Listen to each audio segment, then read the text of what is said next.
Well, if you thought it was the government's job to protect you from the truth, congratulations, you got what you asked for. Because Matt Taibbi and Michael Shellenberger in a House Judiciary Committee meeting are allowing us to see the Democrats and how they believe that the truth is a liability. Now, how can a society exist where the truth is a problem? Now, we're seeing that on top of the collapse of Silicon Valley Bank, one of the biggest bank collapses in history in the midst of recession and in the midst of incredible inflation.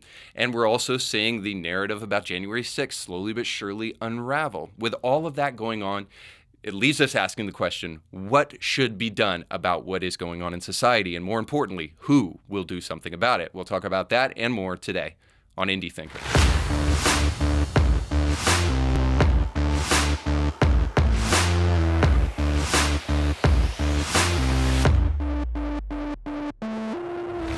If you're waiting for interest rates to go down in an inflationary cycle during the midst of a recession, well, then there's some more basic math that you need to know. That the Democrats, who are in charge largely of our government right now, believe that it is possible to spend more money than God created. Now, if that isn't enough to scare you into making a financial decision that will actually benefit you, you should at least do it with both feet on the ground and do it because it just makes common dollars and cents to get your future in order by purchasing a brand new home. And you can do that by going to our friends over at the Kevin Blair team with Element Home Loans. All you need to do is log on to kbmtg.com today, where you can get pre-approved for a home loan, and you can do it with a company that cares about integrity and cares about shooting straight with you. But again, you need to go to kbmtg.com today to let them show you how they can help you secure your family's financial future. Welcome to the show. Don't forget to like, share, and subscribe. Now, in the past on the show, I've argued that the death of God movement started by Nietzsche long ago has had reverberations into the present, and we're experiencing the consequences of a continual shift towards secularism from a moral center based in a biblical understanding of reality. Now, the more that we've shifted away from the Bible, we've come to understand world from a secular perspective, and there are casualties in the midst of that. As G.K. Chesterton said, that when men stop believing in God, it doesn't mean they start believing in nothing, but that they are willing to believe in anything.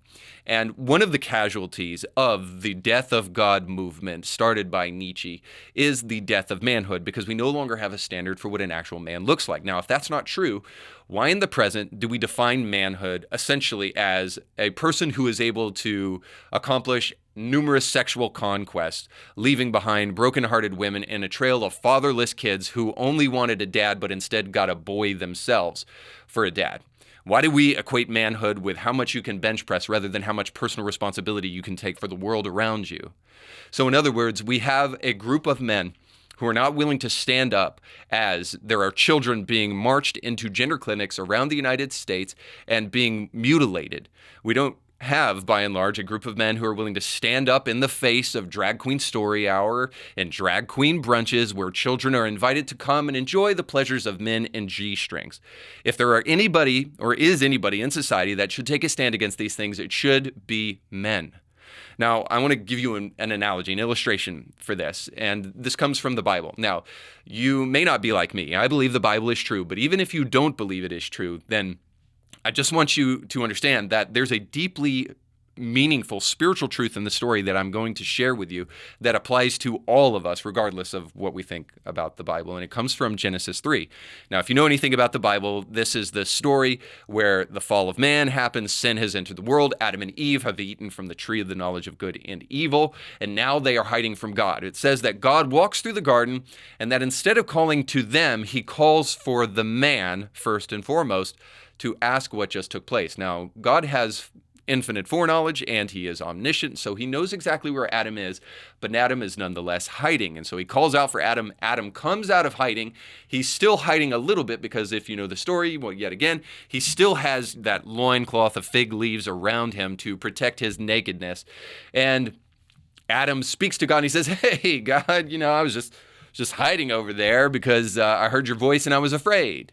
Now, a couple of things about that story. First and foremost, this is Psychology of Humanity 101. Adam steps out of the bushes And he's still hiding because, like most people, he doesn't want to admit full responsibility. He's willing to come out just a little bit and acknowledge what's going on around him, but won't take full responsibility. He even blames the woman, says, hey, it's the woman you gave me, God. But he doesn't take full responsibility because he's still hiding, right? He's still hiding something when he comes and speaks to God. But then the other thing is this, is that he's hiding in the first place, and he's doing so while saying, hey, I was hiding because I was afraid of your voice. When the truth is he wasn't hiding because he was afraid of God's voice. He's hiding because he knows he is guilty. See, again, this is exactly how we act when we have to be confronted with the world around us, the way it has taken shape, and our personal responsibility for it. By and large, we only admit as little as we possibly can, and we lie to ourselves. In fact, we're the masters of justification for our actions. Well, it's okay if we do it, but if other people do it, of course not. That should be judged incredibly. This is, the intolerant, tolerant crowd that tolerates everything they want to tolerate until they find somebody who disagrees with them, and then they should be totally intolerant of that person and what they actually think. I've covered this on the show before too, but suffice to say, the whole point is that there's this idea that sunlight is the best disinfectant, but by and large, we want to stay in the mole hole so that we don't get whacked when we come out of the mole hole, because we know that we are in part responsible for the world around us, either by our actions because we've deliberately created it, or we've indirectly created the world around us by our silence. And the cure for that is for real men to emerge, to take the fig leaves off, and to take responsibility for the world around them and their own complicity for what has taken place. But very often, we have a society of men who are not doing that because they are far from God. Now, you might say to yourself that, this is to be expected, especially if you're a Christian, right? Because we live in a secular society, and secular society is kind of inundating things, and that's what we're pointing the finger at. Well, today, I hope you know, I'm not just pointing the finger at secular society, but I'm pointing the finger at you and at me, especially for those of us who are Christians, because in the present, we're actually seeing some people take a stand, and we're seeing some people actually make a real difference in society. And some of those people, by and large, are secular. The vast majority of them, in fact, are. See, when we should have Christianity Today taking a stand and even writing retractions for the way that they did yeoman's work for Fauci and Francis Collins during COVID, or when we should have Christianity Today on the front pages of their magazines standing up against the gender mutilation of children or the murder of children in the womb by the hundreds of thousands. Instead, we have secular organizations like the Daily Wire doing that, while Christianity Today represents more today than they do Christianity. See, the problem is that the people who should be standing up, the people who believe in God, believe in a standard, believe in right and wrong, good and evil, who believe that they have a responsibility, are the ones who should be standing up, but so often today are not. And instead, we're seeing secular people do the standing for us. Now, I want to make a disclaimer real quick, because I think it's the responsibility of men and women to shape the world around us in the best way that we know how. But if there is anybody that is responsible for doing it, it is men. And I would say specifically Christian men. But why all the silence? See, right now we're seeing Matt Taibbi and Michael Schellenberger, two secular journalists, as far as I know. In fact, I think I've heard Matt Taibbi talk about it before and say that he doesn't believe in God. And certainly Matt Taibbi used to write for the Rolling Stones and is an incredible leftist. But these two men are willing to take arrows and take the criticism. A lot of it's coming their way right now because they were willing to release the Twitter files that were given to them by, we don't reveal sources here at Indie Thinker, but of course it was revealed by Elon Musk. Now, Musk gave them these files, and why shouldn't they publicize it? Why shouldn't they tell the world what's going on? Well, because there's a group of Democrats who don't believe that you can handle the truth. And so Matt Taibbi and Michael Schellenberger are testifying, and did just recently, before a House Judiciary Committee meeting on what the contents they saw comprised and why they released those files in the first place. And the Democrats show us something very, very interesting that, if anything, men need to take a stand against, and these men are. So check it out. I'm not exaggerating when I say that you have called before you two witnesses who pose a direct threat to people who oppose them. It's funny when people have to go through that. Crazy what exactly. you're saying. This is unacceptable. I'm ready for it. I don't know if a lot of other people are. But just as it was unacceptable for Kevin McCarthy to provide 41,000 hours of sensitive security footage to a biased talking head in an effort to rewrite what happened on January 6th. This is a new Republican playbook, apparently. Risk American safety and security to score political points. Now, these committee hearings are just so incredibly frustrating. They are basically the Mr. and Mrs. Universe competition of incompetence. And congratulations, Democrats win, because here again we see them very concerned whenever journalists tell the truth. That should be very telling to you. But let me steel man their side for just a moment so that I can try to be as fair as possible. Well, I would say that when they do these kind of viral takes at these committee hearings where they want to undermine a narrative, I would say perhaps this is the only way they have to do it. So they need to show up and show out and maybe even be a little bit over the top so that they can undermine the narrative of people like Michael Schellenberger and Matt Taibbi. And so they put on these performative displays at these House committee hearings where they're just trying to fight for the truth. Now, here's the problem with that. If they wanted the truth, they would actually be willing to interact with the material rather than attack Schellenberger and Taibbi, which is exactly what they're doing for just being shills. They could ask for the Twitter files to be released to them, and then they could see the information themselves, and then they could make their own judgments. But rather than actually do anything that would take that kind of intellectual credulity, they actually just want to attack these men who are taking a stand right now. And here's why. Here's the real problem at the end of the day, and I think we know this, that the left has dominated the mainstream media for a long time.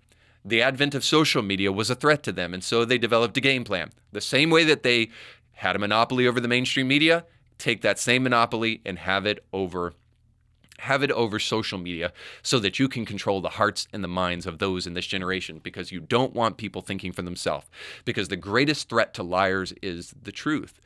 And as a result, they know that their monopoly is threatened in the present, because social media is now turning in a sense with the release of these Twitter files, and we're seeing the truth that actually one political aisle, one side of speech was being hushed while the other was obviously allowed to do whatever it wants.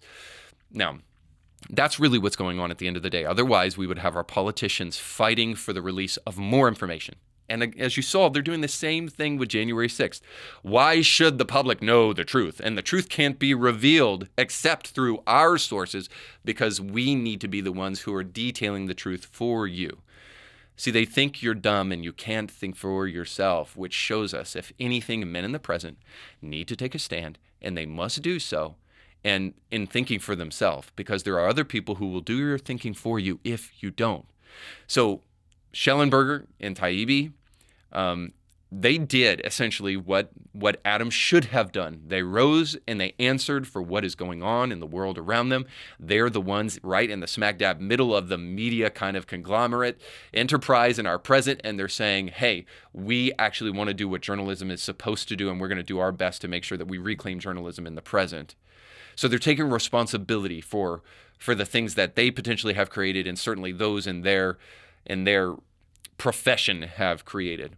But here's the more broader point for each and every one of us. I hope we understand, especially as men today, that we have an obligation. We have an obligation to love growing. And here's what I mean by that. If we're going to be men and we're going to take a stand for what's going on in society, we have to have an outlet for speaking the truth. Now, for many of you, you don't have a podcast, you don't have a pulpit of sorts, and maybe you don't have a platform to really communicate. So the one place you can communicate is on social media, but so very often, especially those Christian men out there who are very silent on social media, they use this excuse. Social media is not the right place for me to communicate these things. I'd rather do that on a one-on-one conversation. Well, in my experience, the vast majority of people who say that aren't even doing so in a one-on-one conversation. They're not talking about it at all, and they're just using excuses. And I would argue this, that if you love growing, social media is a great place to do that. You can exercise your ideas out into the public, and you can let sunlight be the best disinfectant by sharing your ideas on social media, regardless of the kickback for some of them.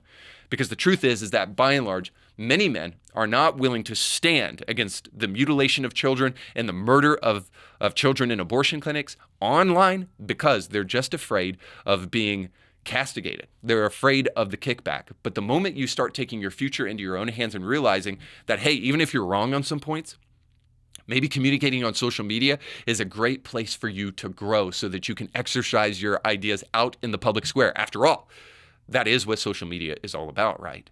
So for those of you who say, well, we just want to focus on Jesus and we don't want to talk about all these other things. Oh, all these other things? What other things exactly? You mean the mutilation of children and the murder of babies? You don't want to talk about those things? Somehow, I think Jesus thinks those things are important, and we should talk about them too. The other thing is this, is that I think we need to get back, if we're going to truly be real men standing up for society, we need to love winning. And again, this is all of us, but especially men. If you're tired and you're worn out and you're annoyed by all of the outrage, can I just tell you this? No one gets that worn out and that annoyed when you're winning. See, winning is incredibly euphoric. So if you're worn out and tired, it's because the vast majority of men that should be standing shoulder to shoulder with you in the fight are actually totally absent. They're gone. They're not on the battlefield, and they never planned on going there in the first place because they want to busy themselves just enough to put their eyes down, to sneak back into the mole hole so they don't have to get whacked for the world around them. And then when they do poke their head out and see the world that they created with their silence, they're somehow surprised. But the reality is that we have an obligation, especially those of you who are dads, to create a better world for our kids than the one that we had. So if we're actually in that fight, guess what? Those of us who are worn out, those of us who are sick and tired of all of the talking, actually don't get that tired because we realize that the talking can make a difference. This is what the Daily Wire is showing us when they're standing up against things like gender mutilation and actually getting it outlawed in places like Tennessee. And then we need to, once again, we need to love others. See, there has never been a disconnect between or a recipe for love without the truth. So if you're going to love people, you have to have the truth. And we have to be willing to tell it. A good marriage is predicated upon this very thing. Tell me what marriage actually exists and is healthy if it doesn't have two people willing to tell the truth to each other. So if we love growing, we love winning, and we love others, it's time for men to take a stand. And we'll talk about how we can do that in our stories today.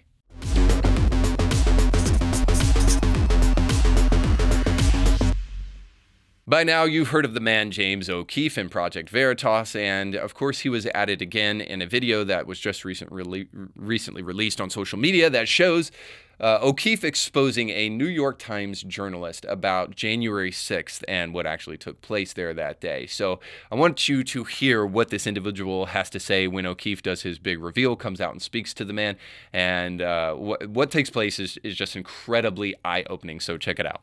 You're on tape, and you're talking about January 6th, and I would like your comment for the story. We're launching it tonight. It doesn't look good. It's about January 6th. Quote, it was like me and two other colleagues who were there on January 6th outside, and we were just having fun. I know I'm supposed to be traumatized, but like all these colleagues who are in the Capitol building were like, oh my God, it was so scary. I'm like, off. What do you want? It's just, I'd like your comment. You've already commented. You're already on tape. We're just gonna hit job. We're gonna do you justice, and if you think I'm giving you a hit job, I'd like you to tell me why. Who are you texting right now? I'm trying to text our people. But you knew that you were being spoken to. And yeah, will I stand by those comments? Absolutely. You will stand by the comments. I mean, I don't know what comments. You have to tell me the comments. I'll show you. It's not a big deal as they're making it. They were making it too big a deal. They're making it this organized thing that it wasn't. There's a tug of war. This is a quote from you. Quote, tug of war at the New York Times between reasonable people and some of the crazy leftist, unquote. So would you be willing to sit down with me and speak on the record about this? No way. Why not? No way. You know, come on. All right, now after all that, I just have to ask you, do you believe our intrepid media? Because for those of you who have implicit trust in them and think that they tell you the truth on a regular basis, well, you just heard from a New York Times reporter, a guy by the name of Rosenberg Matthew, I believe, and he told you that intentionally there are people trying to make a bigger deal of January 6th than it actually was, which seems to confirm what Tucker Carlson released in his footage of the tapes, where We see that the QAnon shaman is walking around escorted by police throughout the Capitol building. We see a large majority of the people not being violent or being insurrection-y. Now, I'm going to diverge with Tucker here and say that I don't think that this was a friendly tour around the Capitol. There were a bunch of bad, motivated actors there that day that were acting like a bunch of idiots. However, that this was some calculated insurrection and planned by Donald Trump to try to usurp authority and take America away and destroy the Constitution. Like, this is all nonsense. By now, I hope you know that the narrative that you heard about January 6th is nothing more than a lie. And all of this leads us to something more important, that if we could have trusted them before, I don't know, but I know now in the present, and maybe it's always been this way, that we cannot source our information socially, that we have to think for ourselves. Now, get as much information as you can from many, many different sources. So as I think Chesterton said this, he said that we keep an open mind the same way we keep an open mouth so that we can then close it around something solid. So what I'm not saying is that we don't get information and we don't be open-minded about stuff. Yes, be open-minded as much as you possibly can be, but then set your teeth around solid, truthful, factual information that is often not going to come from our mainstream media. You have to look for sources outside of the mainstream if you're going to actually stay informed. But then most of all, do your thinking for yourself. Let the litmus test of common sense lead you to important information. And then I would just say this. In a world where we're supposed to be informed by the media and they're supposed to help us apprehend reality, because ultimately that is their job in a sense, is to help us understand the way of the world and what's going on in the world. I still have to come back and ask this question. By what standard do we judge the information that we receive? Really, in a world where we're consistently throwing away, like the Bible as some folkloric, patriarchal text that has nothing to do with my life, like, have you read it lately? I mean, honestly, by what standard are we going to judge right and wrong? Because if it's merely just arbitrary, then all we do is we find ourselves picking up our own arbitrary stones and throwing them at each other. And there is this old saying that people who live in glass houses can't throw stones. But the one person who can actually throw a legitimate stone but never wishes to is God, because he's actually right in everything that he says. You don't have to believe that, but you do have to understand that it would be good, right, if we had that kind of anchored source in society that we could trust, that kind of firm foundation that we could truly rely upon. Well, what if I told you that there was a source of truth that would not only take care of all the aches and pains of your soul, but also inform you about the most important things in society today? That it really does have a lot to say to you in the present about understanding and mooring yourself in a world that is constantly dictated by lies. Now, I say that too in the midst of what is inevitably a hugely important story, because the second biggest bank collapse, the first being under a Democrat and the second being under a Democrat, should catch all of our attention. Just recently, SVB, or Silicon Valley Bank, just failed abysmally, and it is the second biggest bank failure in recorded American history. So right now, this bank is trying to be auctioned off, and more than likely it won't be. But it totally failed. And the reason this is important for you guys, not only because it's the second biggest bank failure in the midst of a inflationary and recessionary cycle where the economy is just incredibly awful ever since Joe Biden took office, and he's done nothing to make it better. Not only is that happening, but also Silicon Valley Bank is the hub for tech startups and the tech industry. That's why it's called Silicon Valley Bank. And so it's a business incubator for a lot of different banks. So in other words, this has major implications, much like the bank crisis of 2008. Only this time it's for the tech industry, which I think it arguably runs a lot of our society. So I'll link an article down below that you can read, but I'll spare you it now and just tell you essentially what's happening. So The FDIC insured some of the deposits in this bank up to $250,000. There's a bunch of money that is not insured by the FDIC at all, and then any money above that $250,000 is not insured. But the government has said via Janet Yellen that there is not going to be a big bailout for Silicon Valley Bank. Here's her saying that. Have you also ruled out that kind of government intervention? Well, let me be clear that during the financial crisis, there were investors and owners of systemic large banks that were bailed out, and we're certainly not looking, and the reforms that have been put in place means that we're not going to do that again, but we are concerned about depositors and are focused on trying to meet their needs. Now, here's the big problem with our friend from the Shire, Janet Yellen, coming out of the woodwork to tell us that there will be no bailout. Well, of course, there is going to be a bailout. Not quite of the sorts of 2008, where the stick it to the establishment Democrats absolutely in bed with the establishment fund these big banks. And I'm not even saying that they shouldn't have done so completely. I'll make that argument here in a moment. But suffice to say, there is going to be a bailout. The FDIC only insured some of these accounts, like I said before, but the Fed has already come out and said, the Treasury Department has already come out and said that they're going to make sure that every depositor account is funded. And where does that money come from? By the way, let me remind you that the U.S. government does not have their own money. Yes, they control a printing press, but they don't just print money at will and just pay for stuff. The money that they have comes from taxpayers. So who's paying for that funding of those accounts? Well, of course, you are, because they're using your money to do it. Now, I'll just say this. The reason I bring this up in the first place is because if the government didn't insure those accounts, or if there were runs on banks across the United States, if the government didn't come to back up the assurance of banks like Silicon Valley Bank, like they're doing right now, our country would fall into a tailspin. People would go grab their money out of the banks before they could close down the bank and take their money with them. So of course, that's only human nature, and it only makes sense that people would do that. So the government stops that by saying, hey, don't take your money out of the bank. We'll make sure we insure those deposits, even the ones that weren't insured. But of course, there's a long-term aftermath for all of that stuff.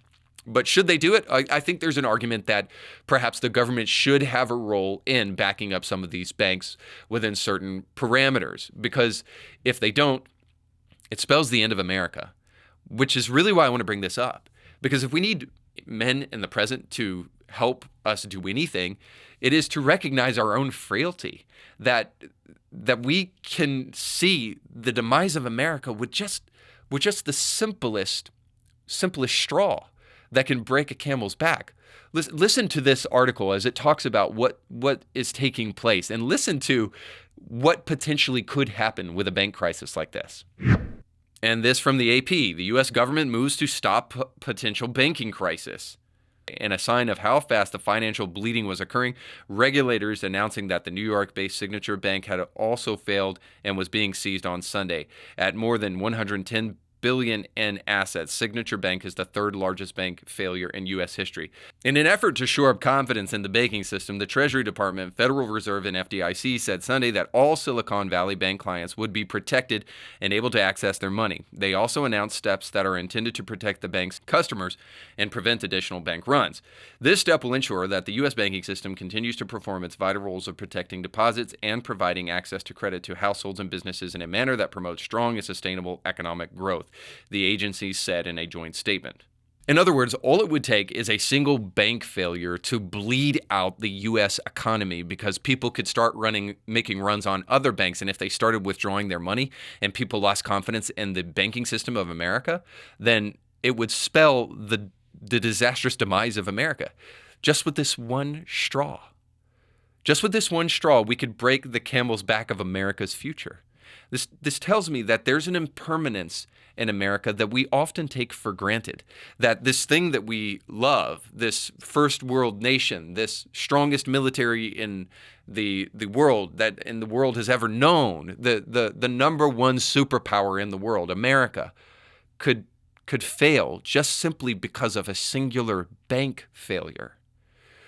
It reminds me of this, that there is good reason for people in the present to be incredibly distressed about the world in which we live, and even sometimes depressed about the world in which we live, when we constantly see the institutions in America failing before our very eyes and being undermined. It's a reminder of the frailty of man, and it's a reminder of the impermanence of America. And it's a reminder, too, that we need to encourage people to put their trust in things that actually can stand, a stable anchor, a rock, as it were, a Jesus, as it were. You need Jesus, bro, in order to truly put your hope in something bigger than this world. Otherwise, look, I get disenfranchisement. I get disillusionment. The problem with the deconstructionist out there is that they're willing to destroy everything and then wonder why nothing has the kind of confidence and the kind of stability that they won't be disillusioned by. So the deconstructionist is constantly destroying things and then complaining about the things that they destroyed, while there is something that if we kept it, it could be a rock for us in unsteady times. I guess all I'm saying at the end of the day is that the sovereignty of America is taken for granted by and large by Americans. We think we can fiddle with this system and fiddle with that system, continue to fund things with endless amounts of cash, and that there will never be an end date to this American experiment, as exceptional as it is. And it's a reminder that while we want to protect America with all of our heart and with all of our power, that we also need to have something stronger that we can put our faith in. And I want that for each and every one of us, because it is truly a salve, as it were, to the problems of America and the problems that we'll experience in the future in our lives on a personal basis and far beyond that. But that brings us to our final story about the Oscars, because that took place last night. And if there is a place where people are blissfully unaware of the world around them, it is in Hollywood. So Jimmy Kimmel once again starred as the host for the Oscars. And I won't say it was as bad as it could have been. It was actually amusing, not that funny in parts, but amusing enough to actually make him tolerable at times. But of course, I didn't watch it and nobody else in America did, so it didn't really matter. Just the clips that were available didn't look too awful, except there is one thing that we can come to expect from our Hollywood elites, and that is that they take the opportunity, wherever Ricky Gervais is not around, to reprimand people. Now, when a bunch of spoiled, rotten millionaires and billionaires complain about how unfair the world is, it starts to get a little redundant and a little foolish, but it doesn't stop them. And it doesn't stop people like Jimmy Kimmel for calling for more diversity and more representation out there, as he said this. As for Cameron, Kimmel used the Avatar director's absence as a way to make like Natalie Portman at the 2018 Golden Globes and comment on the distinct lack of female nominees in the Best Director category. I mean, how does the Academy not nominate the guy who directed Avatar? What, do they think he is a woman? The host specifically referenced two high-profile female-directed films that were snubbed, Till and The Woman King, and encouraged audiences at home to seek them out.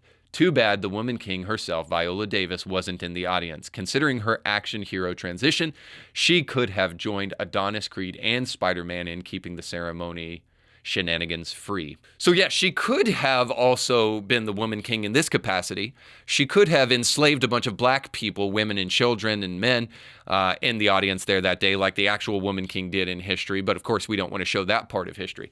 The reason the Woman King was not in attendance and the reason Till was not represented is because none of these movies deserve to rise to the category of Best Director, which I would, by the way, argue that Avatar #2 didn't either. So just because a woman directed a movie and the movie happens to have some kind of message at the end of the day, doesn't mean that the message is actually good. Most people saw The Woman King for what it actually is, a silly, pandering attempt to try to celebrate womanhood by trying to make women men. Why can't you celebrate womanhood by actually celebrating what women actually are, which by and large isn't machete-wielding killers? No, at the end of the day, what we have to do is revise history, make it so that these people weren't slave traders, and make it so that these people are actually action heroes. But of course they're not. So that didn't stop others like Jamie Lee Curtis also from standing up and trying to ask for women representation after the Oscars. By the way, I will say this: her acceptance speech was mostly good, except for one part where she claims she had 2 daughters. Just a little confused. But her acceptance speech was mostly good and mostly true. I know it looks like I'm standing up here by myself, but I am not. I am hundreds of people. If anybody got anywhere, it isn't because they got there by themselves. But after the fact, she had these words to say. Obviously, I would like to see a lot more women be nominated so that there's gender parity in all these areas, all the branches, and we're getting there, but we're not anywhere near there, she explained. And of course, the inclusivity, which then involves the bigger question, which is how do you include everyone when there are binary choices? That's very difficult. And as the mother of a trans daughter, I completely understand that. And yet, to degender the category also, I'm concerned will diminish the opportunity for more women, which is something that I also have been working hard to promote. So it's a complicated question, she continued. But I think the most important thing is inclusivity and more women, basically just effing more women anywhere, all the time, all at once. Oh boy, she's a riot, that one. So real quick, what is a woman exactly? Because if we can't answer that question, then we probably don't need to be talking about women winning Best Director. But let's just step back for a moment and let's hear her out. So Jamie Lee Curtis, Jimmy Kimmel, they want us to believe that women in Hollywood are not getting a fair shake. Now, this is a place where liberals are such bleeding hearts and leftists are aplenty, where homeless people can defecate on the street just so they can feel better about themselves and feel heartwarmed that they are so accepting and so tolerant. So we're supposed to believe that a woman director comes in, brings in a great script, brings in a great cast, and that the studio and the producers say, you know what, you're a woman, we can't have that. So Hollywood is so eaten up with misogyny that they will not tolerate a woman director. That's what we're supposed to believe? No, point in fact, what's actually happening is what's happening in high school women's sports and high school women's bathrooms, is that we're allowing a group of people to invade those spaces all the time for the sake of being tolerant and for the sake of feeling compassionate. So if we see, unlike Jamie Lee Curtis seems to recognize, that there are whole categories to represent women.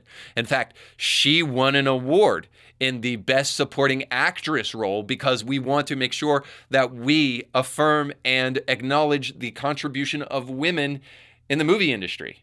Now, I understand it's not director, but still, those categories exist so that we can do exactly what her and Kimmel are calling for. So if we are already doing it, what are we really after? We're after this feeling, I think, that is totally undefined and will never truly be achieved. Maybe we're just after, at least they are, just after the applause of a woke studio audience that will applaud everything that they say. Now, it's just like the narcissist in Hollywood to get an Oscar and to still desire yet more applause. It's not enough that they got rewarded for their performance in a movie that nobody saw, but they want to make sure that they get applauded yet again. Here's a real crazy thought. How about, since we are representing women, since we are over the top in love with diversity, equity, and inclusion, how about we get serious about filmmaking and actually celebrate the stories that truly matter? See, if we do that, we might actually find ourselves slowly but surely creeping back toward biblical truths and biblical ideas and the Judeo-Christian ethic, a universal narrative that binds us all together. But Hollywood can't afford to do that. So instead, they try to chase after things that are already happening. Let me give you the illustration here. Did you know any of the movies that were up for Best Director or Best Picture? And did you see any of them? The movie that swept through the Oscars and actually won for Best Director was Everywhere All at Once, Everything Everywhere All at Once, which you didn't see and I didn't see because it barely made its money back at the box office. It cost $25 million to make at least, and then that's not with the marketing budget, which at least was more than that, double that, and it only made $70 million in America. I remember Oscars in the past where people actually watched the movies that were nominated for Best Director and Best Picture, and people actually cared about those movies. But because we're caring about all the wrong things, in celebrating all the wrong things, we can't actually find ourselves creating actually good content that makes people want to celebrate anymore. Perhaps we need to move back to things that actually matter, a definition of truth, so that we can actually celebrate the things that should be celebrated in society rather than constantly whining about diversity. But maybe I'm wrong. Maybe I need to step back, slow my roll down a little bit, and realize there was one movie that was recognized for the Best Picture category that people did go to watch, and that it actually did make its money back and hundreds of millions more on top of that. And it's a movie that actually showcases a man standing up for truth and sticking it to China and standing up for things that actually matter. And it's a movie that should have won the Academy Award for Best Picture. And that, of course, is Top Gun. But of course, it was robbed. Nonetheless, hopefully you watched it and enjoyed it. And hopefully you enjoyed today's show. If you did, I'd love to hear from you. Don't forget to like, share, and subscribe. And go with God.